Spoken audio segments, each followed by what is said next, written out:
আসন্ন ঢাকা বিশ্ববিদ্যালয় কেন্দ্রীয় ছাত্র সংসদ ডাকসু নির্বাচনে নিষিদ্ধ ছাত্রলীগের সাবেক নেতা জুলিয়াস সিজার ও ইসলামী ছাত্র শিবিরের প্রার্থিতা বাতিলের দাবি জানিয়েছে ছাত্র ইউনিয়নের ঢাকা বিশ্ববিদ্যালয় সংসদ একাংশ।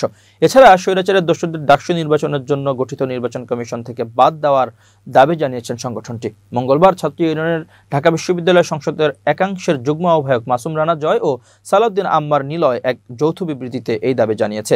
বিবৃতিতে বলা হয়, যুদ্ধাপরাধী, গণহত্যার দোষর, সন্ত্রাসী সংগঠনের সঙ্গে সম্পৃক্ত নিপীড়কদের ডাকসু ও হল সংসদ নির্বাচনে প্রার্থী হওয়ার সুযোগ দেওয়া হয়েছে। প্রশাসন থেকে যখন গঠনতন্ত্র সংশোধনী চাওয়া হয়েছিল তখন থেকেই আমরা বলে এসেছি, ডাকসু ও হল সংসদ 2025 নির্বাচনে যুদ্ধাপরাধী, গণহত্যার দোষর, সন্ত্রাসী সংগঠনের সঙ্গে সম্পর্কিত ও নিপীড়কদের প্রার্থী হওয়ার সুযোগ দেওয়া যাবে না। কিন্তু দেখা গেছে সলিমুল্লাহ মুসলিম হল ছাত্রলীগের সাবেক যুগ্ম সাধারণ সম্পাদক জুলিয়াস সিজার প্রথম দিনেই মনোনয়নপত্র সংগ্রহ করেছেন। বিতর্কের মুখে প্রার্থিতা বাতিলের ঘোষণা দেওয়া হলেও পরবর্তী সময়ে তা পুনর্বহাল করেছেন।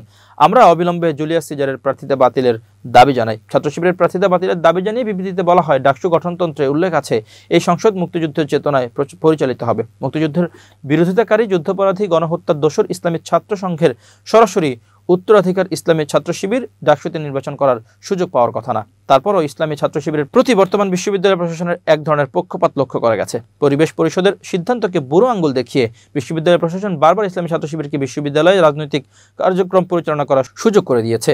যুদ্ধাপরাধী, গণহত্যার দোষর, সন্ত্রাসী সংগঠনের ডাকসু নির্বাচনে অংশগ্রহণ করার নৈতিক অধিকার নেই। আমরা ইসলামী ছাত্র শিবিরের প্রার্থীদেরও প্রার্থিতা বাতিলের দাবি জানাই।